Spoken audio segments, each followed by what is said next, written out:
Subscribe now and press the bell icon. Never miss an update. Hello' বন্ধু বান্ধৱীসকল, আজি আমি আপোনালোকৰ কাৰণে আৰু এটা নতুন ভিডিঅ' লৈ আহিছোঁ। আপোনালোকে আমাৰ এই ভিডিঅ'ৰ পৰা আজি জানিব পাৰিব আপোনাৰ বিদ্যুৎ বিলৰ কনজুমাৰ নম্বৰৰ লগত আপোনাৰ আধাৰ কাৰ্ড আৰু আপোনাৰ ভোটাৰ আই ডি নম্বৰখন কেনেকৈ লিংক কৰিব, সেই বিষয়ে আজি আমি এই ভিডিঅ'ৰ মাজেৰে দেখুৱাম। আপোনালোকে আমাৰ এই ভিডিঅ'টো আৰম্ভৰ পৰা শেষলৈকে ভালদৰে চাই থাকিব।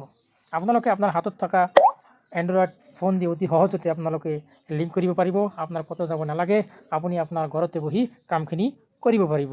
ভিডিঅ'টো আৰম্ভ কৰাৰ আগত আমি আপোনালোকক এটা ৰিকুৱেষ্ট কৰিম, যদি আপোনালোকে আমাৰ এই চেনেলটো এতিয়ালৈকে ছাবস্ক্ৰাইব কৰা নাই তেনেহ'লে এতিয়াই ছাবস্ক্ৰাইব কৰি দিয়ক আৰু কাষত থকা ন'টিফিকেশ্যনৰ বেলটো অন কৰি দিয়ক। আমি যেতিয়াই নতুন নতুন ভিডিঅ' আপলোড কৰিম আপোনালোকে অতি সোনকালে চাব পাৰিব। আহক ভিডিঅ'টো আৰম্ভ কৰোঁ।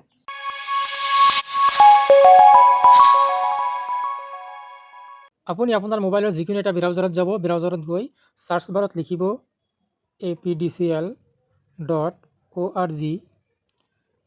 এইখিনি লিখি আপোনালোকে চাৰ্চ কৰিব। চাৰ্চ কৰাৰ পিছত এনেকুৱা ইণ্টাৰফেচ আহিব, ইয়াৰ পৰা এটা পপ আপ আহিব, এইটো আপোনালোকে ইয়াৰ পৰা কাটি দিব।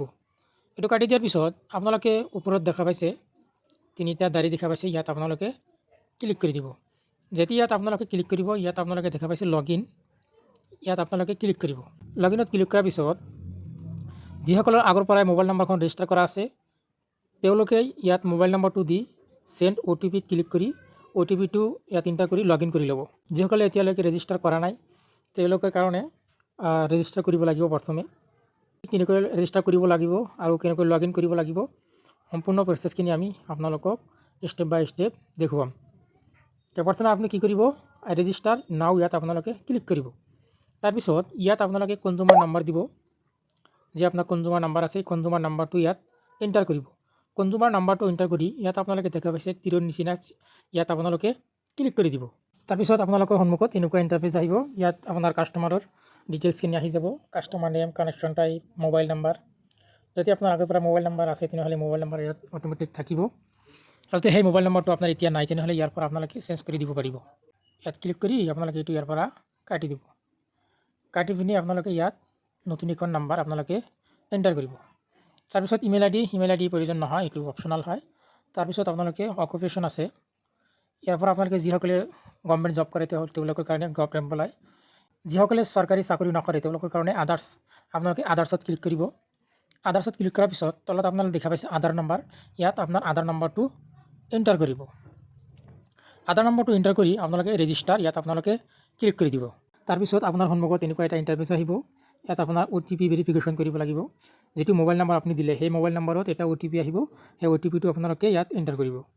যদি OTPটো নাহে তেনেহ'লে আপোনালোকে ৰিচেণ্ট OTPত ক্লিক কৰি OTPটো ল'ব পাৰিব।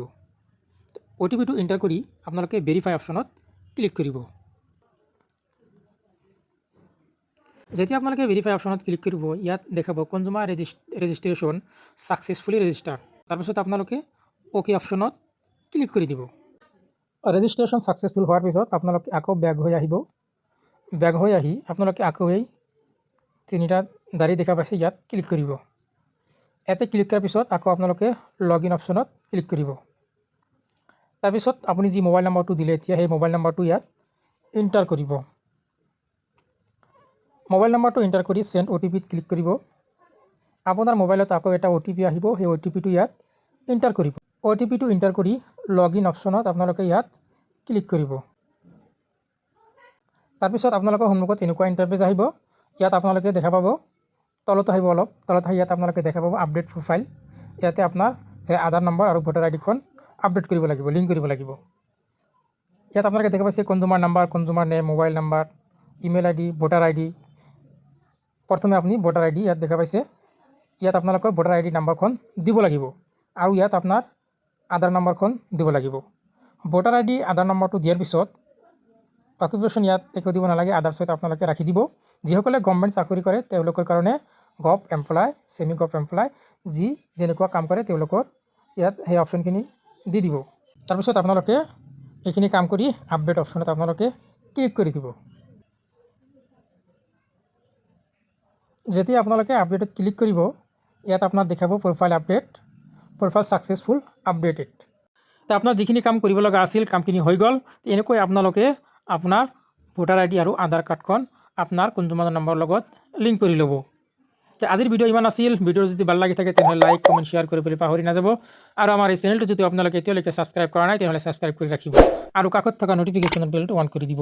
আমি যেতিয়া নতুন নতুন ভিডিঅ' আপলোড কৰিম আপোনালোকে অতি সোনকালে চাব পাৰিব। ধন্যবাদ।